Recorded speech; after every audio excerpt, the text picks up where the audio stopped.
우한 체륙 우리 교민 367명을 태운 전세기가 오늘 오전 김포공항에 도착해 지금 이 시간 격리 시설이 마련된 아산과 진천을 향하기 직전입니다. 우한 교민들이 격리될 아산과 진천 지역 주민들의 반발도 여전히 거셉니다. 네, 한편 윤석열 검찰총장이 차기 대선 후보 선호도 조사에서 황교안 대표를 제치고 2위에 오른 흥미로운 여론조사 결과가 나왔습니다. 이 관련 내용들 최창렬 용인대 통일대학원장, 김형준 명지대 교수 두 분과 함께 짚어보겠습니다. 예, 안녕하십니까. 예, 앞서 전문가 두 분과는 의료 관련 이야기를 좀 주로 다뤄봤습니다. 두 분께 정치 또 사회 현상 이야기를 좀 하겠습니다. 먼저 진천과 아산 얘기 좀 하겠습니다. 계속해서 주민들은 반발을 하고 있는 것 같아요. 행안부 장관도 어제 가서 설득 작업을 했습니다만 좀 안 된 것 같고요. 지금 뭐 진천과 아산 그 부분 어떻게 보십니까? 그래서 처음부터 이제 진천과 아산을 얘기를 했으면 이제 그런 혼란이 좀 덜했을 텐데 처음에 이제 천안을 얘기했다가 이제 바뀌니까 예. 우리 지역을 그렇게 가볍게 보느냐 뭐 이런 인식들이 깔려 있고 그런 말씀들을 하시더라고요. 근데 이건 어쨌든 그 정부로서는 처음에 그 계산을 잘못한 것 같아요. 그 이제 시설이 그것을 이제 그 격리자분들을 수용할 수 있는 그걸 봤어야 되는 건데 캐파시티를 그게 이제 잘 추론이 안 되다 보니까 이런 이제 혼선이 온 거거든요. 예, 수용 능력을 좀 봤어요. 근데 이제 결국은 어쨌든 뭐 잘 됐으니까 더 이상 뭐 그 문제는 없다 하더라도 글쎄요 이 지금 코로나 바이러스가 언제까지 할지 모르겠어요. 근데 지금 이게 이따 뭐 그런 말씀이 나올지 모르겠는데 이 컨트롤 타워 문제라든지 국민들이 혼선을 빚을 수 있는 문제 이런 부분과 관련시켜 볼 필요가 있을 것 같아요. 아까 그 천안, 아산 뭐 이런 부분들은 이제 내 지역 은 안 된다. 이른바 님비 현상이라고 보는 관점도 있습니다만 그 어떤 면에서 볼 때 꼭 그 님비로만 보기 어려운 점이 있죠. 이건 우리 생명과 목숨에 관련된 문제이기 때문에 그래서 이제 그 컨트롤 타워 문제라든지 또 정부가 메시지를 발신할 때 좀 일원화된 메시지를 발신할 필요가 있을 것 같아요. 지금 여러 기관이 있잖아요. 청와대도 있고 보건복지부도 있고 물론 이제 질병관리본부는 보건복지부 산하긴 합니다만 지자체도 있단 말이죠. 그러니까 국민들이 볼 때는 이런 지자체라든지 보건복지부가 됐든 청와대가 됐건 장관이 됐건 누가 얘기하더라도 다 공공 우리 국가가 얘기하는 걸 알기 때문에 이런 부분들이 혼선이 빚어지면 굉장히 혼란스러울 수 있다. 이걸 말씀드리고 싶습니다. 예. 실제로 이번에 정부가 열심히 그리고 세심하게 이런 그 사태를 잘 예방하고 나가는 분야에 쪽에 대해서는 우리가 어느 정도는 인정을 좀 해야 됩니다. 무조건 다 이게 잘못했다라고 이렇게 하는 부분은 저는 동의하기 어렵고요. 예. 지난 2015년 메르스 사태와 마찬가지로 정부는 최선을 저는 다하고 있을 거라고 좀 봅니다. 그런데 다만 좀 아쉬운 부분은 뭐냐면 조금 전에 최 교수님 말씀하신 것처럼요. 이게 혼선을 가져올 수 있는 부분은 최소화시켜야 되는데 처음에 그 지역을 선정할 때도 아주 면밀하게 수용 능력 등등을 감안하지 못한 상태에서 발표가 나오고 바꿔버리니까 이런 현상이 나왔고요. 이것만이 아닙니다. 저는 더 아주 굉장히 안타깝게 보는 이유는 도대체 중국 정부와 대한민국 정부가 어떤 협상을 하고 있는 거길래 전세기 두 대를 띄우려고 하다가 한 대밖에 못 오고 말이죠. 이게 지금 여러 면에서 봤을 때 일본과 비교를 해보면은 일본에서는 진행되고 지금도 두 대 또 전세도 하는데 우리가 이제 그런 면에서 보면 너무 중국과의 협의를 완수하지 못한 상태에서 우리가 일방적으로 발표를 했다가 지금 우리가 자꾸만 국민들이 봤을 때는 왜 이렇게 우리는 잘 안 되지 하는 부분들이 있을 수 있어요. 그러니까 이게 바로 국민들에게 불안감을 줄 수 있는 요소가 있기 때문에 앞으로라도 어떠한 그 정부의 메시지가 나올 때는 꼼꼼히 다 다져서 최종적으로 확정될 수 있는 방향으로 가야지 너무 급하다 보니까 먼저 발표하고 나서 그러고 나서 그냥 뭐 흐지부지 해준다든지 바뀐다든지 이랬을 때 올 수 있는 그 굉장히 혼선이 있을 수가 있습니다. 자, 이런 부분들을 좀 정부가 아산 상황은 어떻게 보세요? 일단은 뭐 지금 지역상 섬으로 보낼 수는 없잖아요. 그리고 어떻든 간에 대한민국의 국민들이잖아요.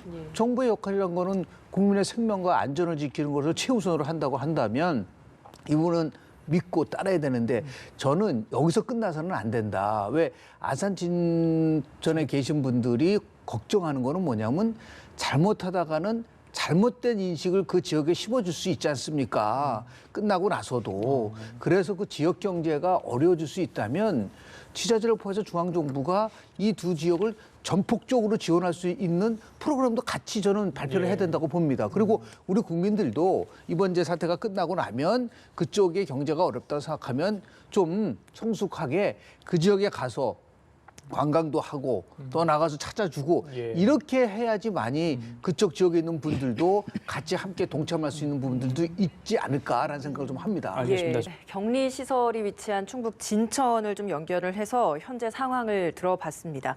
주민들의 반발도 이해되는 만큼 정부가 좀 철저한 방역으로 이런 주민들을 안심시키는 작업이 필요할 것 같습니다. 대담을 좀 이어가 보도록 하죠. 문재인 대통령이 이번에 이제 코로나 바이러스 대응 종합 점검 회의도 주재를 하고 뭔가 컨트롤 타워로서 역할을 하려는 모습을 많이 보였습니다. 그 때문에 지지율이 나왔는데 지난주에 5차 범위 내로 좁혀졌던 지지율이 다시 좀 벌어지면서 부정평가가 나왔습니다. 이게 아무래도 지금 현 상황과 같이 관련해서 또 좀 해석을 할 수 있는 부분일까요? 뭐 그런 부분들도 있고요. 제가 누차 강조를 하지만 정부에 대한 평가는 여러 가지 면에서 이루어집니다. 그러니까 다시 얘기해서 그동안 문재인 정부가 높은 지지를 받은 여러 가지 요인 중에 하나가 야권이 분열되면서 지리멸멸한 것도 반사이익을 얻은 것도 사실인 거예요. 그러나 이제 야권이 이제 보수 통합이라는 부분 쪽으로 이제 나가는 부분들도 있는 과정 속에서 저는 정권의 정체성과 도덕성이 심각하게 훼손되는 일들이 자꾸만 벌어지고 있다. 그래서 저는 추미애 법무부 장관 포함해서 이 검찰에 대해서 너무 지나치게 압박하고 그리고 마치 검찰 개혁이라고 얘기를 하지만 일반 국민들이 느꼈을 때는 수사를 하고 있는 팀을 저렇게 해체하는 것이 옳은가라는 부분 쪽이 더 많이 국민들 그 속에서 그리고 또 하나는 뭐냐면 중요하게 봐야 될 부분은 뭐냐면요. 정부 여당이 설 지나고 나서 지금 떨어지고 있다는 거예요. 그러니까 그게 무슨 말이냐면 설 민심 속에서 한번 많은 사람들이 정보를 오가고 의견을 얘기를 하면서 그게 전국적으로 여론이 형성되고 있는 이거를 단순하게 현재 나오는 우한 폐렴 때문에 그렇다. 그건 착각입니다. 그것도 물론 영향을 미칠 수도 있었겠지만 지금 정부가 총력전을 벌이고 있지 않습니까? 예. 그리고 이거는 뭐 정부에 의해서가 아니라 외부에서 이런 부분들이 있기 때문에 저는 그거보다는 다른 요인이 오히려 이렇게 부정적으로 대통령 국정 운영에 대한 부분들이 나오지 않았을까 하는 생각이 좀 들고요. 한국갤럽에서 지금 41% 국정 운영 오늘 발표하는 거는 41대 50이기 때문에요. 이게 40%가 무너질 가능성이 작년도 10월 셋째 주에 39%까지 떨어진 적이 있어요. 이게 이제 굉장히 심각합니다. 이런 의미에서 봤을 때 더욱더 너무 지나치게 이러한 그 밀어붙이기식으로 국정 운영한다는 모습을 보여주면은 결코 이건 바람직하지 않을 수도 있다라는 말씀을 좀 드립니다. 예, 좋습니다. 최근에 그 원종건 씨 그 영입 예, 처자가 있었잖아요. 이런 부분도 영향을 끼친 것 같아요. 민주당의 사례가 대통령 지지율에도 오히려 영향을 이제 줬다. 당연하죠. 맞물려 예. 있는 거니까. 그동안 이제 한국당의 그 모습이라는 게 이제 패스트트랙을 전국 거치면서 굉장히 강경하고 장애투쟁 일관성 있게 그쪽으로 나왔단 말이에요. 일관됐단 말이죠. 그리고 아주 수구적인 모습도 보였고. 근데 그러한 요인은 많이 사라진 겁니다. 선거가 다가오다 보니까 70여일 남았는데 한국당에게 불리하게 판정받을 수 있는 여러 가지 요인들이 사라지고 있는 이런 상황이기 때문에 이제 민주당이 그동안 얻었던 이른바 기저효과라고 하는 반사이익 이런 것도 많이 없어졌어요. 게다가 지금 민주당이 인재영입이나 이런 데서 좀 한 발 앞서가는 것 같았는데 그렇죠. 원종호 씨 그분의 그 사건이 그 사안이 특히 젊은 사람들에게 많은 영향을 줬던 것 같고 물론 이제 연령에 따라 다르고 저기 또 계층에 따라 다르고 지역에 따라 다르긴 합니다만 검찰에 관련된 부분은 좀 빼놓을 수 없을 것 같아요. 우리 김 교수님 말씀처럼 물론 그 부분도 일단 검찰이 그동안 지나치게 과잉 수사했다, 표적 수사했다 이런 뭐 비판 여론도 없지 않아요. 없지 않습니다만 어쨌든 청와대 관련 수사에 대해서 과도하게 법무부가 관여하는 듯한 이런 인상을 줬던 것만도 사실이거든요. 그 인사를 서두른 거라든지 뭐 인사는 하긴 해야 되겠습니다만 그 이제 관련된 수사에 있는 지휘부나 어떤 그 차장 검사들 다 이제 발령을 다른 데로 냈단 말이죠. 그렇다면 그런 부분들은 조금 더 도웠다가 해도 되는 거였는데 하는 인식들이 있을 수가 있어요.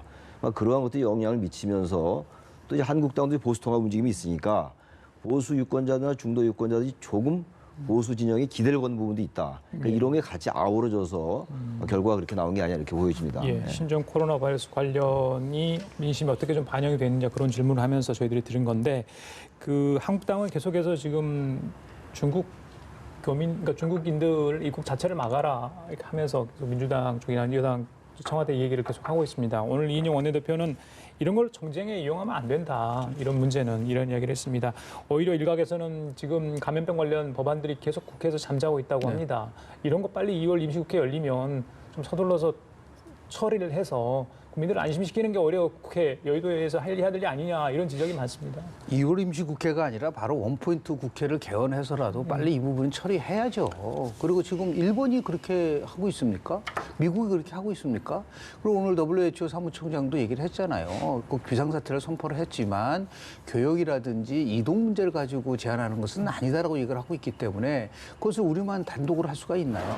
외교라는 것이 분명히 존재할 수밖에 없는 상황인데 다만 우리가 지금 중국과의 외교적인 이러한 그 협의라든지 나름대로 협상에 있어서 국가적인 지위를 잘 활용해서 갈 수 있었느냐에 대해서는 좀 의문이 아까 모 대사가 말씀드렸겠지만 여전히 부족한 부분들도 있어요. 그러나 지금 정부 여당에 대해서 특히 정부에 대해서 야당이 이렇게 파상 공격을 하는 것은 오히려 이건 자해다. 저는 그렇게 봅니다. 오히려 초당적으로 이 문제를 어떻게 해결할 수 있을 것이냐. 이것이 어느 정도 진정이 되고 나서 정부의 대응이라든지 등등 잘못한 것에 대해서는 얼마든지 뭐 예를 들어서 국회에서 추궁할 수도 있고 뭐 선거에서 이런 부분에 대해서는 국민유권자가 판단해달라고 얘기할 수 있을지 모르나 지금은 시점이 그럴 시점이 아니에요. 지금 초당적으로 이 문제를 하여튼 더 나가서 국민이 안전하게 그리고 생명을 지킬 수 있는 이쪽에는 여야가 따로 없다라고 하는 그런 메시지를 전달하는 것이 오히려 성숙한 정치의 모습이 아닌가라는 생각을 좀 합니다. 예. 잠깐 화면 보실까요? 김포공항의 모습입니다. 367명을 태운 전세기가 오늘 오전 7시 57분에 김포공항에 도착을 했고요. 검역 절차를 거의 마친 것 같습니다. 자, 검역 검찰을 마치게 되면 보안구역을 통해서 나옵니다. 지금 경찰 버스 36대가 김포공항에 대기 중인데요. 저 버스를 타고 충북 진천과 충남 아산으로 향하게 됩니다. 네. 이 교민들이 그 진천과 아산에 각각 도착을 하게 되면 12세 미만을 제외하고는 모두 철저하게 1인 1실로 격리가 된다고 합니다. 각 방마다 뭐 샤워 시설, 화장실이 다 딸려 있는 걸로 알려져 있고요. 14일 동안 이곳 밖으로도 외출이 되지 않고 외부인과의 면회도 불가능하게 된다고 합니다. 예, 진천 아산으로 이동을 시작을 했습니다. 도착하자마자 발열 검사를 할지 다시 검사를 실시했고요. 아마 거기서 이상 증상을 보인 분들은 따로 격리 수용됐을 것 같습니다. 정확히 몇 분이 뭐 그런 증상을 보였는지 아니면 367명 전원이 무증상자로 다시 진천과 아산으로 이송이 지금 이동이 하는 건지는 정확히 좀 알려지지 않은 상황입니다. 자, 대선 이어가도록 하겠습니다. 뭐 정쟁 관련 이야기를 했는데 어떻게 보십니까 정치권 상황은? 저도 동의해요. 지금 그 우한 폐렴이란 말을 왜 안 쓰느냐 이런 지적도 했던 것 같아요. 그건 맞지가 않아요. 지금 WHO의 방침이 있거든요. 네. 그러니까 특정 지역이나 특정 사람 이름을 쓰면은 이른바 낙인 효과 같은 게 생길 수가 있기 때문에 그렇게 하지 않기로 규정이 돼 있어요.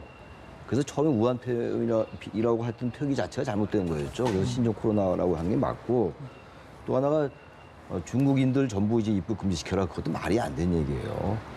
그러면 저 우리나라도 지금 중국에 우리 교민들도 있는데 그런 것도 상대적으로 생각해야 되는 것이고 예. 지나치게 과잉 대응이 될 수가 있고 외교적 마찰도 나올 수가 있고 좀 그래서 과도하게 한국 당이 이런 상황을 가지고 또 정부의 허점을 짚어보면서 선거 이용하려 한다면 뭐 그렇게 하지도 않겠으나 그야말로 이건 맞지도 않는 것일 뿐더러 오히려 여론이 더 안 좋을 수 있다고 생각합니다. 사실 이번에 이렇게 신종 코로나 바이러스가 발병하고 나서 총선을 앞두고 후보자들이 시민들과 접촉하는 데 있어서도 많이 그렇겠죠. 네, 어려움이 있을 것 같습니다. 총선 준비에 굉장히 좀 장애가 될 것 같은데요. 어떤 사람 보니까 악수하려고 했더니 악수는 뭐 피하고 뭐 이런 얘기도 하던데 예. 그게 좀 정보가 잘못된 것도 좀 있는 것 같아요. 이제 손을 통해서 이제 감염되는 경우는 있다고 하죠. 손을 통해서 눈으로 들어가는 경우도 있다고 하는데 쳐다만 봐도 걸리는 게 아니냐 이런 건 정말 잘못된 정보라는 거 아닙니까? 그래서 그런 부분들도 이제 국민들이 볼 때는 또 유권자나 이제 후보자들 예비 후보자들 간의 접촉에서 분명히 나올 수 있는 문제인데 유권자들도 그렇고 우리 국민들께서 정확한 정보를 가지고 임하는 게 좋을 것 같아요. 조심하는 건 좋은데 너무 과도하게 예민할 필요는 없지 않나 생각도 좀 듭니다. 알겠습니다. 하나 꼭 말씀드리고 싶은 거는 2015년 메르스 사태가 터졌을 때 당시 현재 여당이 야당일 때 어떤 반응을 보였죠? 당시 박근혜 정부에 대해서 정말 말도 안 되게 비판을 많이 했어요. 어떤 말까지 했냐면 정부가 슈퍼 전파자다까지 얘기를 하고 결국 이제 박근혜 대통령에 대해서 대통령이 서울대병원을 갔을 때 살려야 한다는 거를 패러디해가지고 박근혜를 살려야 한다. 이런 식으로 아주 신랄하게 비판했었던 것에 대해서도 지금 집권 여당이 반성해야 된다. 그러니까 제 말은 무슨 말씀이냐면 여하튼 간에 어떤 사항이 있을 때 야당은 무조건 비판만 하고 그것을 반사이익을 얻으려고 한다는 것은 이게 얼마나 잘못된 정치였었다는 거를 지금 통렬하게 지금 집권 여당이 반성해야 된다라는 부분들도 말씀을 드리면서 무조건 야당한테 반대만 하지 말라고 생각하지 말고 자신들이 어떤 행동을 했는지에 대해서도 아주 그런 부분에 대해서는 죄송했었습니다라고 얘기를 한 다음에 얘기를 해야지 진정성 있고 이제는 더 이상 이러한 국가적 사태가 있었을 때 이거를 정쟁에 이용하려고 한다는 그런 것들은 저는 정치가 절대로 해서는 안 된다라는 그런 또 다른 교훈을 한번 갖는 계기가 됐으면 좋겠다는 말씀을 좀 드립니다. 예, 후보자들 네 말씀하시죠. 지금 보면은 이제 사스가 있었고 그 다음에 이제 신종 인플루엔자 있었잖아요. 사스가 2003년도였고 신종 인플루엔자가 한 2008년도, 9년도 이렇게 제가 기억하고 있는데 그리고 2015년도 지금 말씀하신 우리 김 교수님 말씀하신 메르스 사태가 있었어요. 근데 노무현 정부가 가장 대처를 잘했어요. 굳이 비교를 한다면. 결과적으로 사스는 한 명도 사망자가 안 나왔습니다. 사스 관련해 가지고. 그리고 이명박 정부 때 신종 인플루엔자 41명인가 사망을 했고 메르스가 38명 사망했어요. 근데 이제 다 이제 나름 열심히 했습니다만 박근혜 정부가 가장 방역책이 미흡했던 건 사실이었어요 그때. 그때 이제 본부 질병관리에 관련 그 컨트롤 타워도 9일이 지나서야 이제 성립이 됐고 그랬기 때문에 새 정부를 비교해 볼 때 박 정부가 상당히 미흡했던 건 사실인데 현재 이제 현재 정부도 열심히 하고 있는데 아무튼 그때 백서가 나온 게 있거든요 메르스 사태 이후에 2016년도에 나왔어요. 그걸 잘 보고. 그때 여당과 야당이 어떻게 했냐를 보고 또 그때 뭐가 부족했는지가 다 나와 있어요. 중앙정부와 지방정부가 엇박자를 내면 안 된다 이런 대처가 나와 있기 때문에 그걸 잘 참고해라 말씀드리겠습니다. 알겠습니다. 자, 김포공항에 도착한 우한 교민 중에 발열 의심 환자가 14명 나왔다고 합니다. 이 중 일부가 병원으로 가서 격리 치료를 좀 받을 것 같습니다. 아까 제가 말씀을 드렸는데 367명 중에 발열 검사를 했던 14명의 의심 환자가 나왔다 이런 얘기입니다. 자, 저희들이 계속해서 지금 신종 코로나 바이러스 이야기를 하고 있는데 잠시 후에 속보가 들어오면 계속 전해드리려고 하고요. 우리 정치권 얘기 좀 본격적으로 좀 해보겠습니다. 아까 검찰 개혁 관련 이야기했는데 수사팀 교체. 그 와중에 이제 2월 3일이니까 뭐 인사 발령 얼마 남지 않은 상황이죠. 임종석 전 비서실장이 어제 검찰에 출석을 해서 11시간 반 동안 조사를 받았습니다. 출석하기 전에 기자들에게 하는 말 들으셨을 것 같고요. 또 나와서 많은 이야기를 했습니다. 본인이 받고 있는 혐의는 다 부인을 했고요. 또 검찰에 대해서 신랄하게 비판을 했습니다.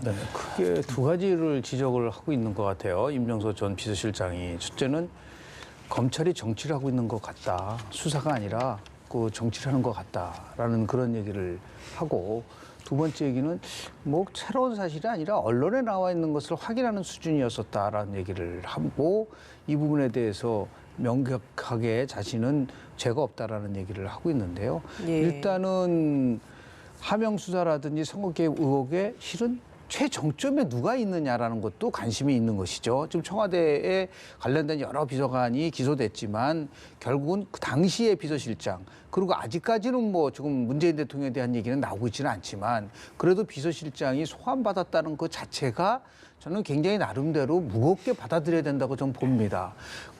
단 한 번도 그 부분에 대해서 여하튼 이렇게 많은 청와대의 비서관과 본인이 포함해서 검찰의 조사를 받게 된 것에 대해서 국민에게 송구스럽고 이런 부분들에다 비중도 많이 둬야 돼요. 그렇지 않고 이게 무조건 그럼 검찰이 왜 정치를 하려고 그러는 거죠? 그 이유를 한번 좀 물어보고 싶습니다. 지금 검찰에 대한 개혁에 대한 부분들은 이 정부가 공수처법을 포함해서 뭐 여러 가지 인사 조치도 취하고 해서 다 완성됐는데 그러면 이 정부에 대해서 정치적으로 조사를 했다고 하면은 검찰이 얻은 수확이 뭔가요? 무슨 의도가 있었다고 한다면 그 의도에 대한 나름대로의 성과와 관련된 부분들을 가지고 보면 지금 윤석열 검찰이 참패하고 있는 거 아닙니까? 예를 들어 자기가 수사하고 있는 팀에 대해서 조치를 취할 때도 좀 교체하지 말아달라고 얘기했는데 법무장관이 받아들여졌나요? 다 안 받아들였잖아요. 이런 문제들. 그럼 무슨 정치적 의도가 있다고 하면 그 검찰이 추구하는 핵심적 목표가 뭔지에 대한 것을 일반 국민들이 봤을 때는 좀 또 이해하기가 어려운 부분들이 좀 있어요. 이것을 어떻게 나름대로 더 중요한 것은요. 박근혜 전 대통령 같은 경우에 2016년도 청와대에서 당시 새누리당의 공천과 관련돼서 개입을 했다고 해서 2년 선고를 받았는데 이 지금 무더기로 지금 청와대와 관련된 인사가 기소된 이런 사상 초유의 사태가 벌어졌는데 불구하고 아무런 조치가 없다? 기소된 사람이 여전히 청와대에 있다? 이 부분을 어떻게 해석을 할 것이냐라는 것을 국민들이 보고 있고 그런 것들이 지금 여론조사를 하면은 반영이 되고 있는 게 아닐까 생각을 합니다. 예. 임용소 전 실장이죠. 전 비서실장이 이제 포토라인을 자처를 했잖아요. 자청을 해가지고 했는데. 예. 글쎄요, 지난번에 우리 박근혜 전 대통령 그 재판 진행되고 수사하는 과정 속에서 나중에 이제 박근혜 전 대통령이 우리 한국 사회, 한국의 사법 체계를 무시한 듯한 그런 발언을 했었거든요. 정치적으로 해석할 수 있는 이러한 얘기들을 하면서 대체적인 분석은 뭔가 이 정치 프레임을 만들려 하는 게 아니냐, 뭐 이런 비판이나 분석이 좀 있었어요. 기억하시겠습니다만. 임용소 전 실장이 꼭 그렇다는 건 아닌데, 일단 포토라인에 서서 이제 자신의 할 얘기를 한 겁니다. 할 수 있는 거죠. 청와대가 개입한 적 없다. 그리고 자신이 전혀 자신의 어떤 혐의를 입증할 수 없을 거다. 이런 얘기도 했는데, 검찰은 나름대로 어쨌든 혐의를 가지고 기소를 한 거거든요. 단지 소환 조사 없이 대면 조사 없이 이제 기소한 것에 대한 비판은 제기될 수 있어요. 그러나 어쨌든 간에 나중에 결국 법원이 판단할 문제입니다. 이런 부분들은 이제 결국 나중에 법원을 통해서 명명백백하게 밝혀져야 되는데 네. 적어도 이게 벌써 꽤 오래됐어요, 이 수사가. 이른바 선거 개입 의혹 수사. 그렇다면 청와대가 이 부분에 대해서는 무조건 적법하게 처리했다라고만 얘기할 건 아니고 한편으로 뭐 그건 이제 재판 결과를 지켜보겠다고 얘기하면서 어쨌든 이런 여러 가지 논란이 있는 것에 대해서 좀 국민들에게 저는 반성이나 사과 이런 건 좀 필요하다고 봐요. 왜냐하면 박근혜 전 정권에 대해서 마찬가지였거든요. 저는 그래서 이런 부분들은 누구의 말이 맞는지 나중에 재판에서 밝혀지겠습니다만 적어도 청와대의 자세는 보다 좀 낮은 자세로 지나치게 정권이 그런 여러 사안들을 감싸는 듯한 모습을 보이게 비치지 말아달라는 얘기입니다. 이번 이 사안을 두고 이게 정치권에서까지 이야기가 나오고 있잖아요. 여당에서는 뭐 80년대식 날조 사건이다라고 하고 있고 한국당에서는 뭐 지금 탄핵까지 필요한 사안이다. 뭐 이렇게 주장을 하고 있는데 여야의 상황은 좀 어떻게 보세요? 이런 부분도 그래요. 여야가 이제 이 부분 가지고 계속 뭐 정치적인 사건들이니까 얘기할 수밖에 없어요. 여당 야당 보고 전혀 얘기하지 말아라. 뭐 정쟁의 도구를 삼지 말아라라는 얘기해봐야 소용없으니까 하는 건 당연한데 이제는 계속 이 수사가 오랫동안 진행돼 왔기 때문에 거의 막바지 온 거 아닙니까? 다 끝나거나 마찬가지예요. 일단락 됐죠. 다 기소했으니까. 그럼 더 이상 이 부분에 대해서는 여당도 그렇고 야당도 그렇고 정치적으로는 이제 좀 입장을 밝히는 걸 좀 삼갈 필요가 있습니다. 이제는 좀 지켜보겠다 이렇게 얘기하는 게 지금 이 국가적으로 여러 가지 지금 이 사안도 많은데 이걸 가지고 또 다시 정쟁의 소재로 되는 것 듯한 이건 잘못된 거다라고 생각합니다. 예, 알겠습니다. 자, 다음 질문 드리기 전에 귀국한 교민 숫자가 좀 정정이 됐네요. 368명으로 정정이 됐습니다. 출발 전에 한 명이 고열 증상을 보여서 탑승하지 못할 것으로 그렇게 좀 정정이 된 것 같습니다. 그리고 이제 승무원 한 명이 추가가 돼서 368명으로 됐다라는 소식까지 좀 전해드리도록 하겠습니다. 자, 그 부분 지금 우리 처음에 국민들이 알기로는 1차로 오신 분들이 전부 다 무증상자라고 지금 알고 있었잖아요. 그런데 지금 발표 나오면은 발열이 있는 분들이 지금 격리된다고 얘기를 하니까 무증상자였는데 이제 몇 시간이 지나면서 그 사이에 또 이제 증상이 발현이 될 그런 부분들이 이제 국민들 왜냐하면 제가 걱정하는 건 뭐냐면 같이 탑승한 분들이 얼마나 불안하겠어요. 교수님, 어제 흥미로운 여론조사 결과 나왔어요. 윤석열 검찰총장이 차기 대권 주자 선호도 조사에서 황교안 대표를 앞질렀네요. 이낙연 전 총리 다음으로 2위를 차지했어요. 이건 어떻게 봐야 되는 겁니까? 선호도 조사라고 얘기는 하지만 인지도 조사일 가능성이 높죠. 인지도. 최근에 그런 상황 때문에 그렇습니다. 가장 많은 노출이 됐었는데요. 이제 선정하신 김수환 추경이 계실 때 김수환 추경 한번 넣어보세요. 압도적 1위 나옵니다. 그렇지 않겠습니까? 다만 이게 주는 함의는 지금 보면은 윤석열 총장을 넣었을 때 중도층하고요. 그리고 무당층에서 굉장히 높게 나옵니다. 그러니까 이것은 여야 모두에게 보내는 거예요. 또 하나는 저렇게 쭉 나오지 않습니까? 저런 식의 여론조사는 좀 안 했으면 좋겠어요. 미국에서는 저렇게 안 합니다. 저 사람들 다 지원한다는 게 우습잖아요. 미국에서는 이렇게 합니다. 다음 민주당 후보 중에서 누가 가장 선호하십니까? 다음에 예를 들어서 야당 후보 중에서 누가 가장 선호하십니까? 분리를 한 다음에 거기서 1등 나온 사람들끼리 가상 대결했을 때 누구지 이렇게 나오지 저런 식으로 쭈르르 넣는다는 거는 저는 도의로 어떻게 해석을 하냐면요. 이낙연 32.2, 이재명 5.6, 박원순 4.6입니다. 전부 다 합치면 얼마인지 아세요? 42.4%입니다. 50%못 넘어요. 그럼 나머지는 전부 다 반대 아니냐 이렇게 해석할 수도 있는 거예요. 그걸 무조건 뭐 이낙연이 32점이니까 압도적 1위다라고만 계속 나가게 됐을 경우 올 수 있는 프리미엄이 있을 수 있기 때문에 예. 이제 저런 조사 방식은 제가 볼 때는 좀 바람직하지 않을 수도 있는데 다만 흥미롭다고 얘기를 하셨기 때문에 그런 면에서 봤을 때 지금 보면은 그 대구 경북이라든지 아니면은 이제 보수 계층에서도 윤석열 총장에 대한 지지가 높게 나왔다는 부분들 이거는 이제 보수층에서도 좀 무엇을 바라고 있는지에 대한 것을 반영한 거라고 보는데요.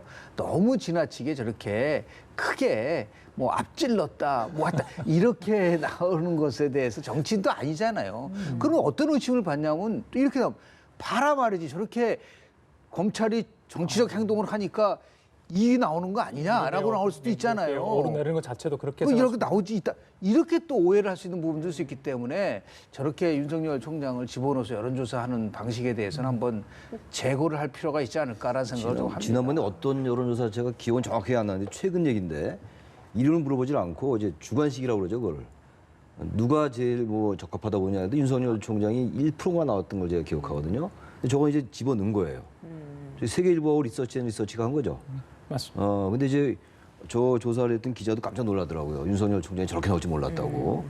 근데 지금 김 교수님 말씀처럼 왜 윤석열 검찰총장이 넣었는지 모르겠어요. 예. 근데 아무튼 간에 흥미로운 이제 궁금했겠죠. 윤석열 총장에 대한 국민 여론이 어떤가를 이제 궁금해했던 것 같아요. 저는 단순히 인지도라기보다는 최근에 이 검찰 수사가 계속되면서 국민들이 볼 때 다는 아닙니다만 특히 무당층이나 중도층에서 많이 나왔다는 거거든요. 윤석열 검찰총장에 대해서. 그러니까 보수보다는 무당층, 중도층이 많이 나왔다는 얘기는 검찰 수사와 이제 검찰 수사하는 과정 속에서 법무부와 검찰의 대립 구도, 이 구도에서 여야 다 지지하지 않는 쪽에서는 윤석열 검찰이 잘하고 있다라는 판단을 많이 하는 것 같은 반영은 된다고 봐요. 나름의 예. 그런 메시지나 함인이 있다고 생각합니다, 기본적으로. 알겠습니다.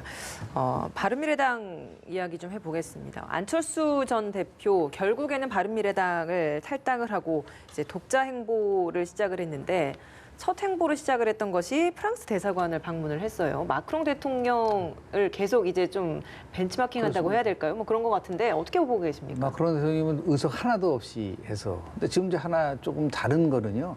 지금은 총선 상황이고 마크롱 대통령이 됐을 때 그건 대선적 상황이잖아요. 그것도 거긴 또 뭐가 있냐면 결선 투표라는 것이 있기 때문에 가능했지만 우리는 그런 것도 없기 때문에 다만 이제 마크롱 대통령이 성공할 수 있었던 이유는 바로 조금 전에 우리가 얘기했었던 정말 진보도 보수도 너무 극단이고 정치 양극화가 돼 있고 그리고 많은 얘기를 하잖아요. 여도 싫고 야도 싫은 부분들이 분명히 존재한다고 한다면 이번에 오늘 저 여론조사 보고 깜짝 놀랐습니다.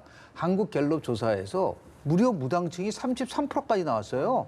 그러니까 민주당이 34% 지지하는데 무당층이 33%고 그리고 자유한국당이 뭐 20% 초반 나왔는데요.